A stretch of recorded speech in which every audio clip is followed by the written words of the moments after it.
Hello मेरे प्यारे दोस्तों, मैं राज अमरेश स्टेपिंग स्टोन चैनल पर आपका स्वागत करता हूं। हम लोग नंबर सिस्टम के नेक्स्ट पार्ट देख रहे हैं जिसमें द्विघात समीकरण पढ़ना है। नाम से ही स्पष्ट है, द्विघात, द्वि मतलब दो, घात मतलब पावर ना। तो जिसके दो पावर हो वह द्विघात समीकरण कहलाता है। जैसे अगर कोई द्विघात समीकरण ax square plus bx plus c बराबर 0 ना, इस तरह से हो तो देखिए, पहले हम लोग इसमें इसका जो होता है द्विघात समीकरण के दो हल होते हैं। द्विघात समीकरण के कितने हल होंगे? दो हल होंगे। द्विघात समीकरण के दो हल होंगे, एक होगा अल्फा, एक होगा बीटा। इसको अल्फा और बीटा से सूचित करते हैं। तो द्विघात समीकरण के दो हल होंगे, लेकिन हल तब निकालना है जब हल कब निकलेगा, अल्फा और बीटा का मान कब निकलेगा, जब बी स्क्वायर माइनस 4ac बड़ा हो 0 से या बराबर हो 0 के।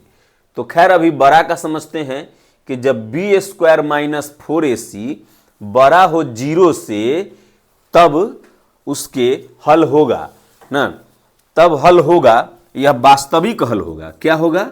वास्तविक हल होगा और दोनों अल्फा और बीटा का मान अलग अलग होगा। माने दोनों हल अलग अलग होंगे, दोनों हल अलग अलग होंगे, अलग अलग होंगे। अर्थात अल्फा का मान अलग होगा और बीटा का मान अलग होगा। ठीक है।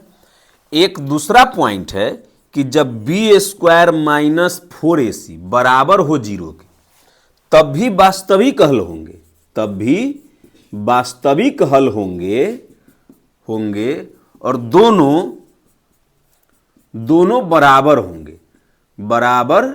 होंगे दोनों। अर्थात अल्फा और बीटा का मान, दोनों का मान बराबर होगा। जो भी होगा सो अल्फा और बीटा दोनों का मान होगा। ठीक है। तीसरा पॉइंट है कि जब बी स्क्वायर माइनस 4ac छोटा हो 0 से, बी स्क्वायर माइनस 4ac छोटा हो 0 से, तो कोई हल नहीं होंगे, कोई हल नहीं होंगे। अर्थात अवास्तविक हल होंगे। ठीक है, बात समझ में आ गई होगी। तो मान कब कब निकलेगा समझिए, जब बी स्क्वायर माइनस 4ac का मान निकालेंगे, अगर वह 0 से बड़ा आ गया तो उसके हल वास्तविक होंगे और अल्फा और बीटा का मान अलग अलग होगा। ठीक है। जब बी स्क्वायर माइनस 4ac बराबर होगा 0 के ना, मान लीजिए बी स्क्वायर माइनस 4ac का मान निकाले और 0 आ गया, तो 0 के बराबर हो गया 0।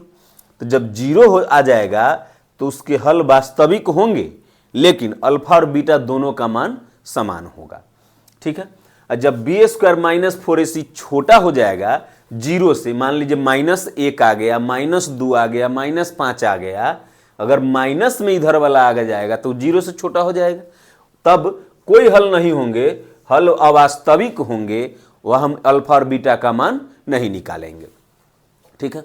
अब दूसरी बात समझिए, एक होता है जब हल वास्तविक होंगे, जब हल वास्तविक होंगे ना, तो x बराबर हो जाएगा -b plus minus root under b square minus 4ac बटा 2a।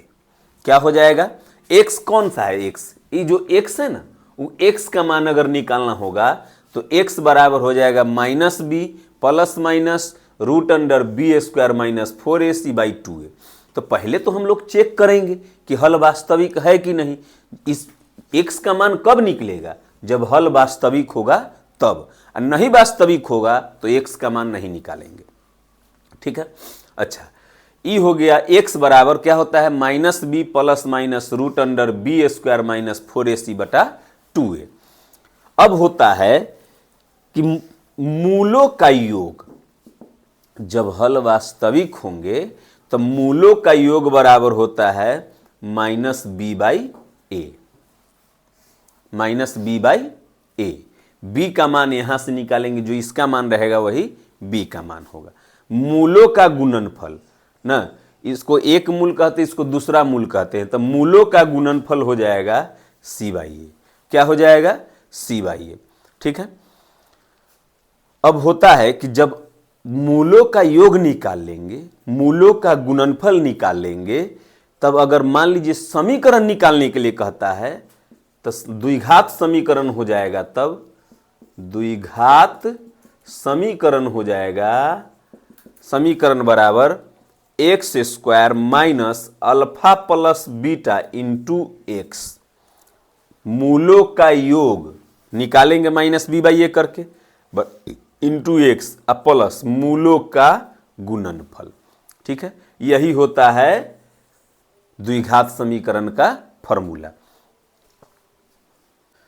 प्रश्न है दोस्तों, p के किस मान के लिए P x square minus 5x plus 3 बराबर 0 के मूल बराबर होंगे। मूल कब बराबर होंगे? जब बी स्क्वायर माइनस 4ac बराबर 0 होगा, तभी तो मूल बराबर होंगे ना।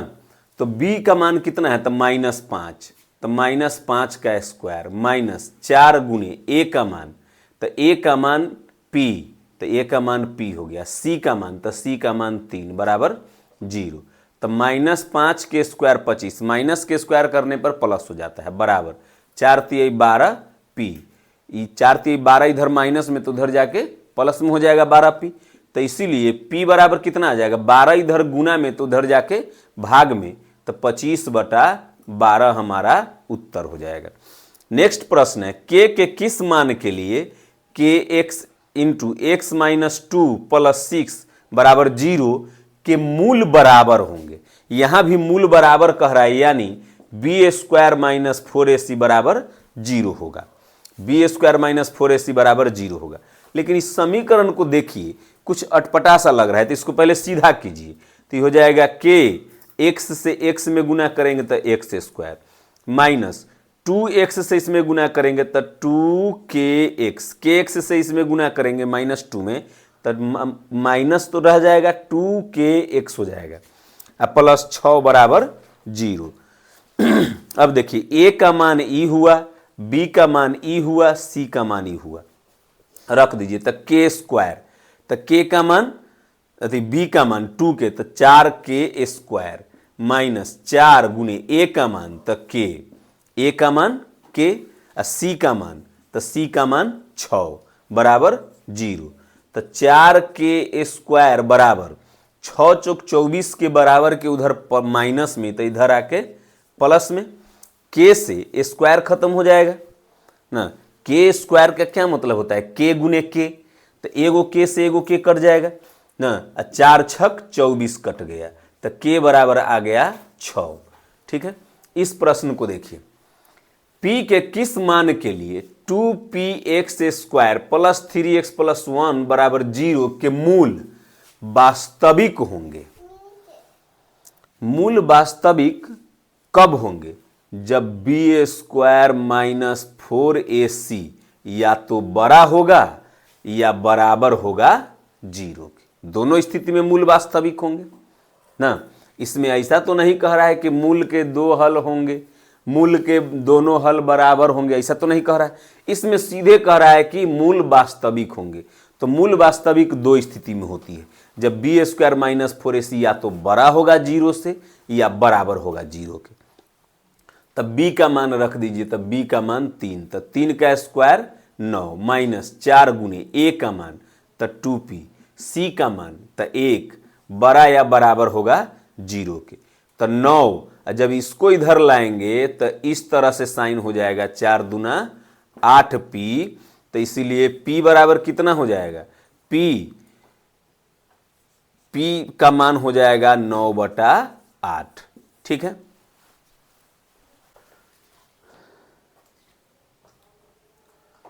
अब अगला प्रश्न है, 3x square minus 5x plus 7 के शून्यकों का योग एवं गुणनफल क्या होगा? देखिए, अब कह रहा है कि शून्यकों का योग, तो शून्यक तो 2 है, एक अल्फा एक बीटा, योग मैंने दोनों को जोड़ के, शून्यकों का योग बराबर क्या बताए थे? -b/a। और शून्यकों के गुणनफल बराबर क्या बताए थे, अल्फा इंटू बीटा बराबर सी बाई ए, तो बराबर माइनस बी, तो बी के मान पहले से -5 है, तो ये माइनस, अब पहले से माइनस है 5, अब बटा में ए का मान 3, तो ये हो जाएगा माइनस माइनस प्लस यानी 5/3। मूलों का गुणनफल तो सी बाई ए, तो सी का मान कितना है 7, तो 7, ए का मान तो 3, तो 7/3 उत्तर हो गया। ठीक है। अगर कोई समीकरण a x square plus b x plus c बराबर 0 तो जो एक्स स्क्वायर के साथ होगा वो होगा ए का मान, जो केवल एक्स के साथ होगा वो बी का मान होगा। मान लीजिए यहां पर के square 5k square plus 3k plus 15 दे दिया, मान लीजिए इस तरह से कुछ दे दिया, तो यहाँ के स्क्वायर देगा, माने उसके साथ जो है अंक वह रहेगा ए का मान, स्क्वायर वाला के साथ जो अंक रहेगा वह ए का मान होगा, केवल एक्स के साथ जो अंक रहेगा वह बी का मान होगा, अकेले जो अंक रहेगा वह सी का मान होगा ना। तो समीकरण इस तरह से अगर कुछ दे कि a x square plus b x plus c बराबर 0 हो, तब देखिए इसको जब पावर में 2 होता है तो उसे द्विघात समीकरण कहते हैं। जब पावर में 2 हो तो उसे द्विघात समीकरण कहते हैं। अब देखिए अभी अभी बताए हैं कि जब बी स्क्वायर माइनस 4ac बड़ा हो या बराबर हो 0 के, जब बी स्क्वायर माइनस 4ac बड़ा या बराबर हो जाए 0 के तो मूल वास्तविक होंगे, तो मूल वास्तविक होंगे ना, मूल वास्तविक होंगे। जब बी स्क्वायर माइनस 4ac बड़ा होगा 0 से तो मूल वास्तविक तो होंगे ही ना, दोनों मूल अलग हो गए, यानी अल्फा का मान अलग और बीटा का मान अलग होगा। जब बी स्क्वायर माइनस 4ac बराबर होगा 0 के तो दोनों मूल बराबर होंगे, यानी अल्फा और बीटा का मान बराबर होगा। ठीक है।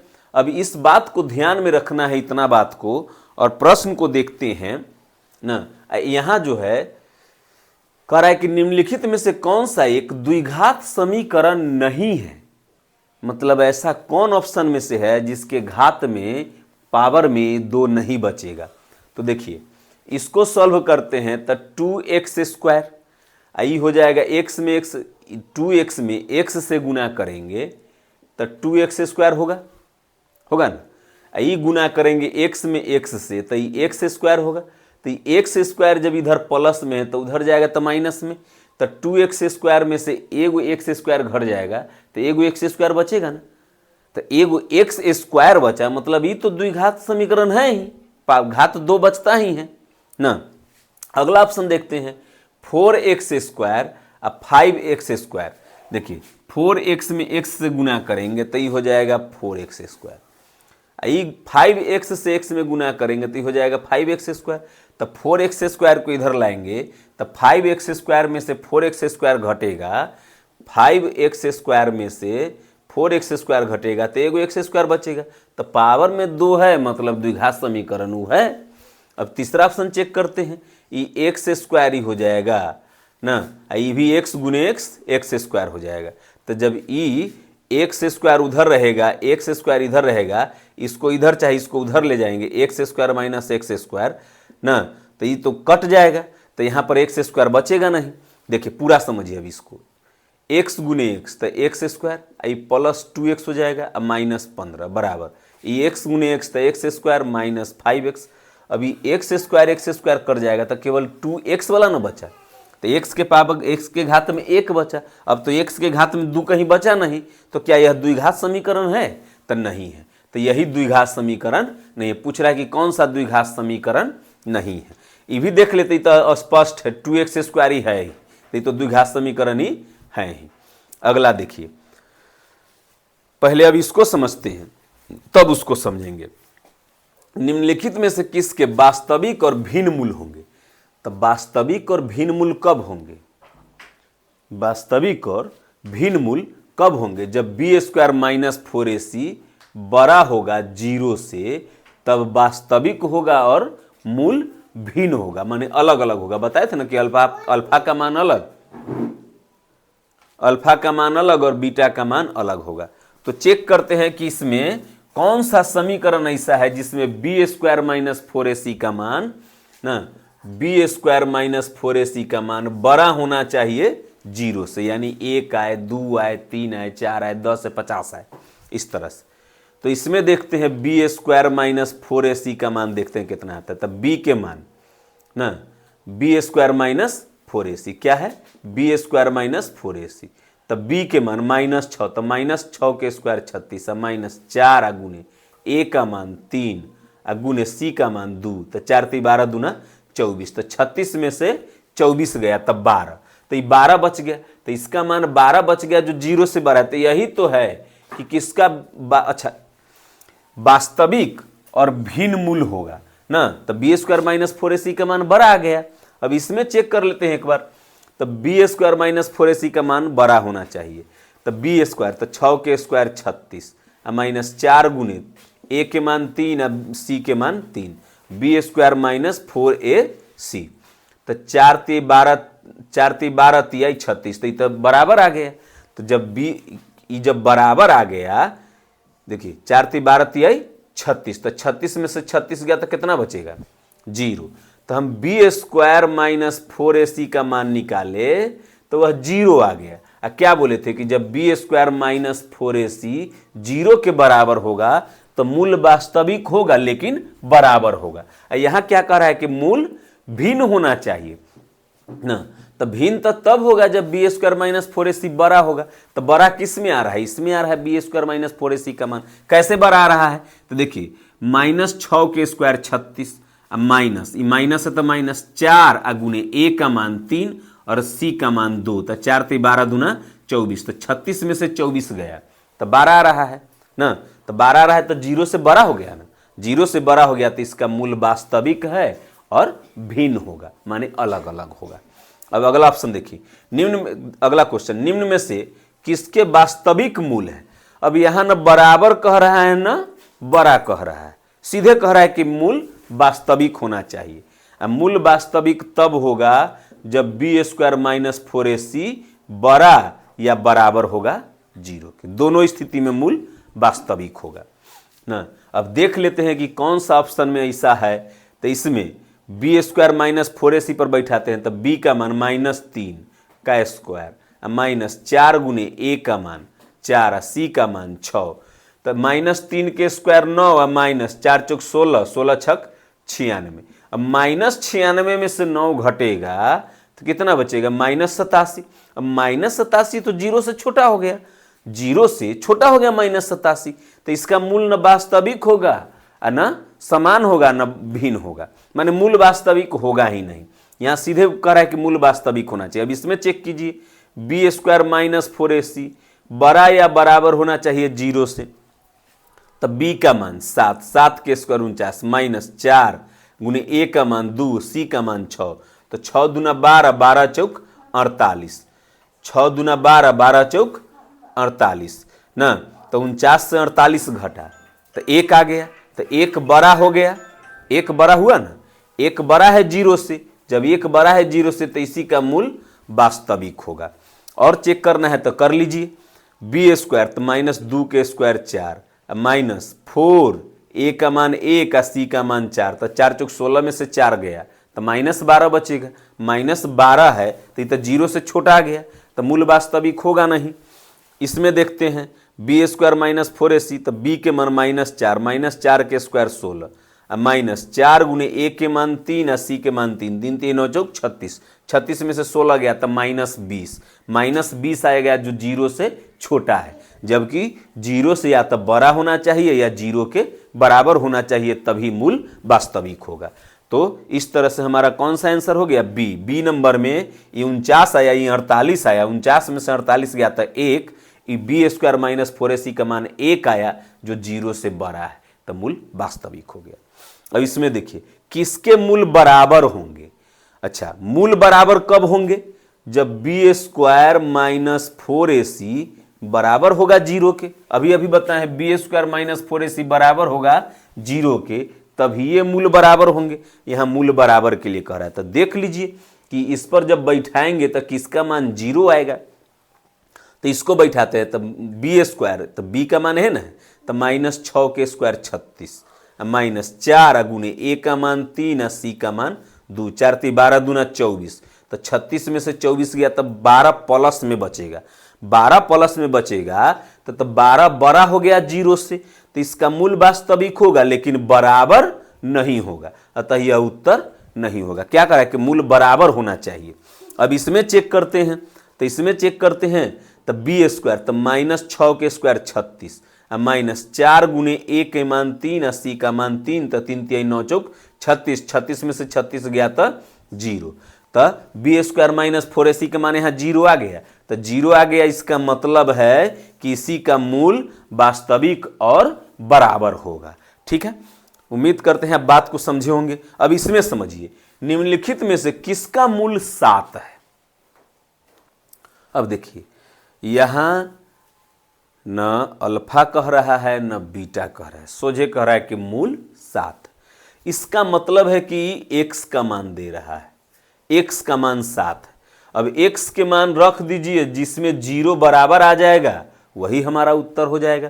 तो x का मान 7 रखते हैं यहाँ पर ना, x के मान कितना दिए हुए 7, तो 7 के स्क्वायर 49, 49 तिहाई कितना हुआ, 49 में 3 से गुना करेंगे तो 147, 147 ना, और 49 में 6 से 7 7 छक 42, 7 में 6 से गुना करेंगे तो 42, तो ये आया 42 -42, आई +2, आई आया 147।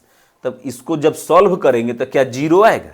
नहीं ना आएगा, चूंकि तो ऐसी 147 है तो ये 0 नहीं आएगा, अर्थात यह नहीं है ना, ये समीकरण नहीं होगा। अब इसमें देखते हैं मूल 7, तो 7 के स्क्वायर 49, तो ठीक है 49 आ गया, 7 नमा 63, तो -63 और +14। अब देखिए तो 49 और 14 जोड़ेंगे तो 63 आएगा, ये दोनों जुटेगा ना, प्लस में है तो 49 और 14 63, 63 में से 63 गया तो 0, तो 0 आ गया, तो यही होगा किसके, इसी का मूल 7 होगा। ठीक है, इसी का मूल जो होगा सो 7 होगा। इसमें अगर चेक करके देखना है तो इसमें चेक करके एक बार देख लीजिए, तो 7 के स्क्वायर 49, 7 सते 49 और +10, तो ये 0 आ जाएगा, लेकिन उसमें 10 बच जाएगा ना, तो इसका तो मूल 7 नहीं हो सकता है, क्योंकि 0 बराबर 0 है, तो 0 आना चाहिए सॉल्व करने पर। इसमें से रखेंगे x के मान 7, तो 7 के स्क्वायर 49 और +7 21 -12, क्या ये घट के 0 आएगा? नहीं आएगा। हमारा उत्तर यही मिल गया था। देखिए दोस्तों, ये जो प्रश्न है यहीं पर इस प्रश्न को लिख लीजिए कि निम्नलिखित में से किसके मूल 5 है। निम्नलिखित में से किसके मूल 5 है। यहाँ पर प्रश्न लिखना था लेकिन गलती से छूट गया है, तो आप लोग लिख लीजिएगा निम्नलिखित में से किसके मूल 5 है। ठीक है, मूल 5 है, यानी 5 रखने पर 0 आना चाहिए। तब देखते हैं कि x का मान 5 रखते हैं, तो 5 के स्क्वायर 25 तिहाई, 5 के स्क्वायर 25 तिहाई 75, आई 5 छक 30 +2, क्या इसको सॉल्व करेंगे तो 0 आएगा? नहीं आएगा, तो ये उत्तर नहीं होगा। इसमें सॉल्व करते हैं तो 5 के स्क्वायर 25 और 5 पचे 25 और +12, तो क्या इसमें 0 आएगा? तो नहीं आएगा ना। इसमें रखते हैं तो 5 के स्क्वायर 25 और 7 पचे 35 आई 10, तो देखिए 25 और 10 35, 35 में से 35 गया तो 0 आना जाएगा, तो इसका मतलब यही हमारा समीकरण होगा। ठीक है, उम्मीद करते हैं आप बात को समझे होंगे। इस टॉपिक में अभी तक इतना ही। नमस्कार, भारत माता की जय, जय हिंद।